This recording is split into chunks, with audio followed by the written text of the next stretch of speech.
الكريم ونحن على ذلك لمن الشاهدين والشاكرين والحمد للہ رب العالمین۔ معزز سامعین، میں کچھ عرض و معروض کروں وقت کی اہمیت کو برقرار رکھتے ہوئے بارگاہ رسالت مآب حضور صلی اللہ تعالی علیہ وسلم میں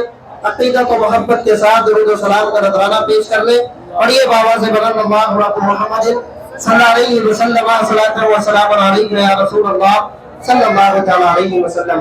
اللہ رب العزت کا شکر ہے، اللہ کا احسان ہے، اس پاک ذات کا ہم جتنا شکریہ ادا کریں اسلامی بھائیوں کم ہی کم ہے کہ اس پاک ذات نے ہمیں اس دنیا میں مسلمان بنایا اور جناب محمد رسول اللہ صلی اللہ علیہ وسلم کا امتی بنایا، تاجدار مدینہ صلی اللہ علیہ وسلم کی ولادت پر خوشی منانے والا بنایا ہے۔ یہ ہمارے مقدر کی بات ہے، ورنہ دنیا میں آپ دیکھیں اللہ کی کتنی مخلوق ہے، نہ جانے کتنی اللہ اس دنیا میں مخلوق ہے، لیکن کوئی تو ان میں ایسے ہیں کہ اللہ کی وحدانیت کا ہی انکار کرتے ہوئے نظر آتے ہیں۔ کچھ ایسے ہیں پیارے اسلامی بھائیوں کہ تاجدار مدینہ صلی اللہ علیہ وسلم کی ولادت پر جب خوشی منائی جاتی ہے، آپ تاجدار مدینہ صلی اللہ علیہ وسلم کی ولادت پر جب ہم اہل سنت و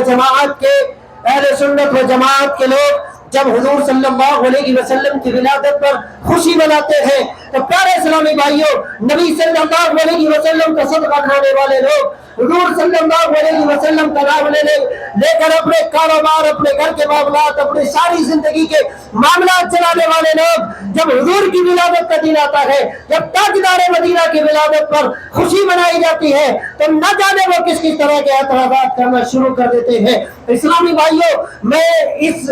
قرآن شریف کی میں نے آیت کریمہ پیش کی ہے۔ اللہ تبارک و تعالیٰ ارشاد فرماتا ہے کہ تم اپنے رب کی نعمتوں کا خوب چرچا کرو، تم اپنے رب کی نعمت کا خوب چرچا کرو۔ اسلامی بھائیوں، دنیا کی ساری چیزیں، دنیا کی رنگینیاں، دنیا کی بہاریں، ہم جو آج یہاں موجود ہیں، اللہ کی یہ ساری چیزیں رب کی نعمت ہے۔ ہمیں اللہ نے آنکھیں عطا کی دیکھنے کے لیے، یہ رب کی نعمت، سننے کے لیے کان عطا کیے، یہ رب کی نعمت، بولنے کے لیے زبان عطا کی، رب کی نعمت، چلنے کے لیے پیر عطا کیے، رب کی نعمت۔ ہم جو بنجر زمین میں اناج اگایا جاتا ہے، اللہ اناج اگاتا ہے، ہم جو کھاتے ہیں یہ رب کی نعمت، ہم جن مکانوں میں رہتے ہیں یہ ساری چیزیں رب کی نعمت ہے۔ لیکن پیارے اسلامی بھائیوں، کیا ہم جانتے ہیں کہ اللہ تبارک و تعالیٰ کی سب سے بڑی نعمت ہمارے لیے کیا ہے؟ کیا ہم جانتے ہیں کہ ہمارے لیے اللہ تبارک و تعالیٰ کی سب سے عظیم نعمت کیا ہے، جس کو نعمت عظمیٰ کہا جاتا ہے؟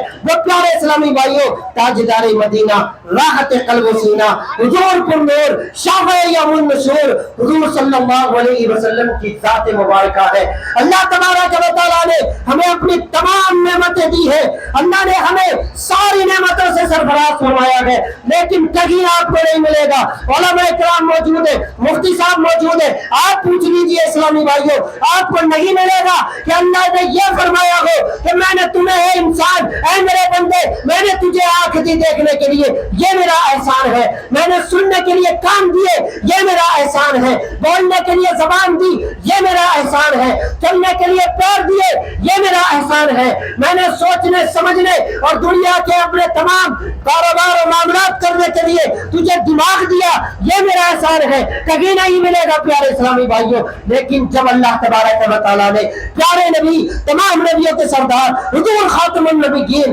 صلی اللہ علیہ وسلم کی ذات ہمیں عطا فرمائی تو اللہ تبارک و تعالیٰ نے ارشاد فرمایا کہ میں نے تمہیں اپنا حبیب عطا فرمایا ہے، یہ میرا تم پر احسان ہے۔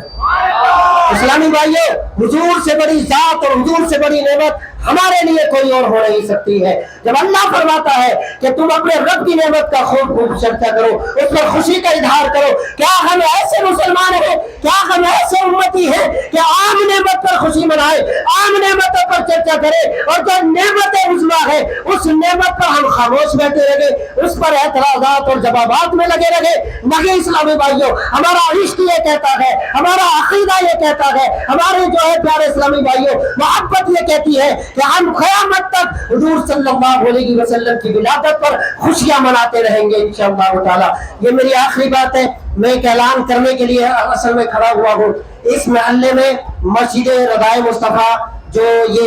قبرستان کی گلی ہے قائم ہوئی ہے اسلامی بھائیوں، اس مسجد کا میں امام ہوں الحمدللہ۔ تو آپ تمامی حضرات سے میں مؤدبانہ انتہائی ادب و احترام کے ساتھ گزارش کروں گا کہ اگر ہم اپنی نسلوں میں دین ڈالنا چاہتے ہیں، اگر ہم اپنی نسلوں کو آباد کرنا چاہتے ہیں، اگر ہم چاہتے ہیں کہ ہماری نسلیں